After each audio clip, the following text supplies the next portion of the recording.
Sagittarius, welcome to your weekly Sidereal Astrology forecast. This is for November 14th to the 20th of 2016.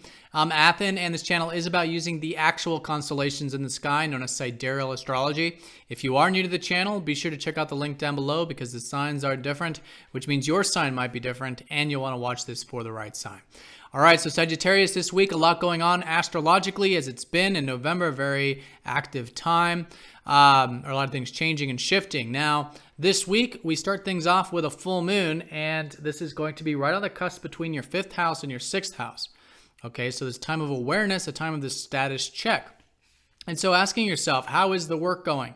How's the routine going? How are these daily things, health, diet, whatever that might be? It's a good time to evaluate this area and continue to move forward with what is working for you so that you can prolong that and continuously develop. And this is developing yourself, most importantly, the 6th house.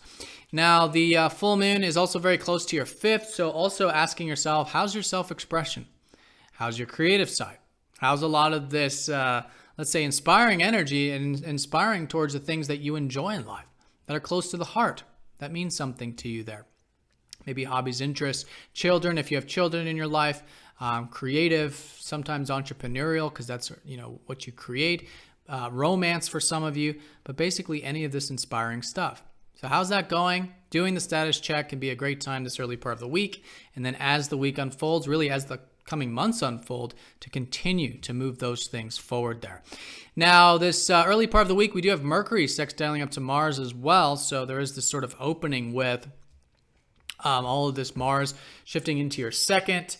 This is part of the full moon, in fact, because Mars is the dispositor of Aries. So this is a lot having to do with your values and a lot having to do with perhaps some of your finances. And maybe there's some opportunities there this early part of the week of at least cultivating them or having a bit more acceptance about them.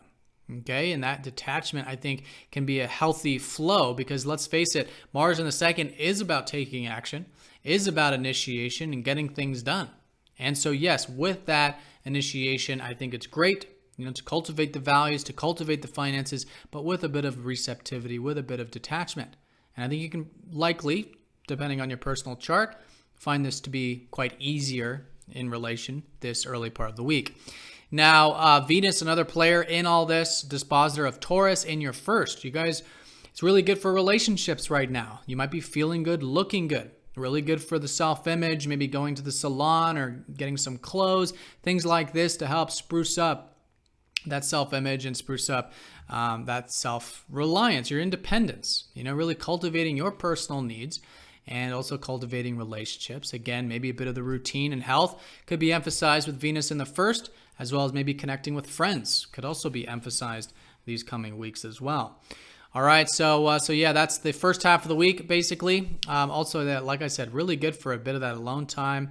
Mercury's in your 12th, maybe listening to your dream space, working behind the scenes a bit, really developing that spiritual side to yourself, which has been so important with Saturn there in that 12th. But the most important thing this week is actually going to be this conjunction between Neptune and the South Node, which is going to go exact on Thursday, but really influence us all week long.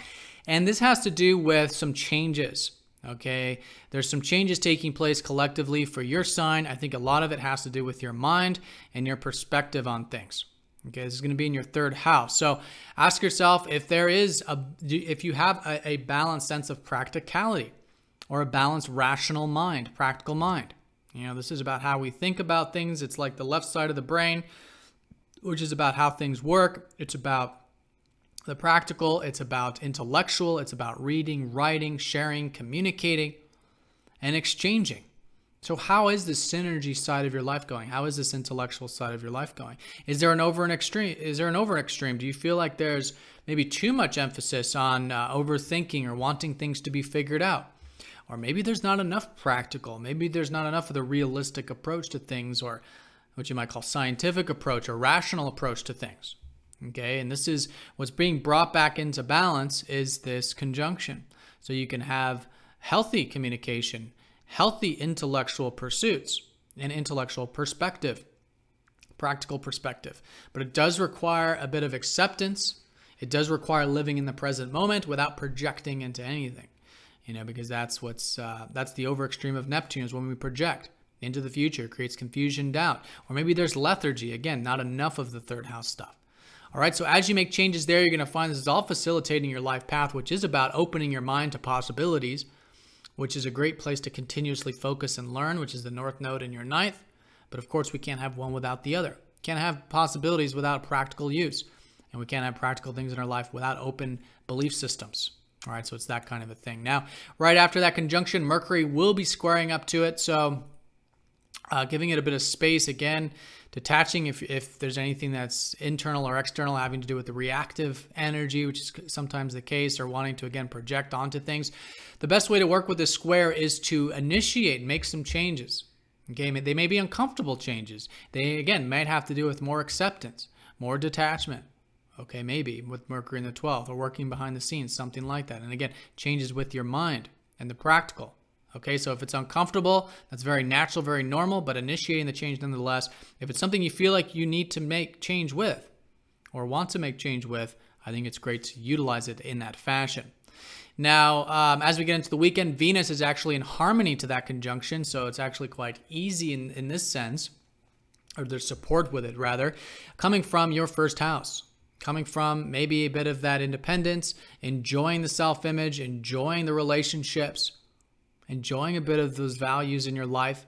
That can be a supportive element to all this. Same with the routine can be supportive, as well as, again, friends, community things, and your aspirations in general. It's a very networking time, let's say, with the sun in your 11th house. Great time to be connecting to your network circles. There's a lot of energy to be gained through this, a lot of prana, a lot of life force, and even to your personal aspirations, your hopes and wishes. Looking into the future. Okay, there's a lot of, anything that you can plan long term that you aspire towards. It's a really good source of energy. Okay, and Neptune is going direct. I do want to mention with this. So there's definitely shifts taking place. And I think this is, again, shifts with your mind. Shifts with the importance of living in the present moment, of observing the mind. So the mind doesn't end up controlling us or we're not identified with it. Because, of course, we aren't our minds. All right, there's a state of presence. There's a beingness in which we can access and then observe the mind. All right, it's that kind of a thing. But using the mind, not neglecting the mind or pushing it away. The mind is our tool, as human beings. It's our tool of survival, if you will. And so on the practical level, it's about utilizing the mind, not the other way around. All right, so that's this week. The way I would sum this up, Sagittarius, is that there's a full moon right at the beginning. Great time to do a status check with your self-expression and interests, as well as your work, routine, and health. How are those things going? How can you continue to cultivate them? And this change that's occurring collectively this week with Neptune in the South Node, with the mind, with the practical perspective. So you can bring balance and a healthy perspective here. And let's also mention Jupiter's in your 10th. So yes, there's possibilities, there's potentials with your career, with your productive life. I think that's an ongoing thing with Neptune there, but I did want to mention it. All right, so Sagittarius, have a fantastic week. Thank you for watching. I'll see you next week.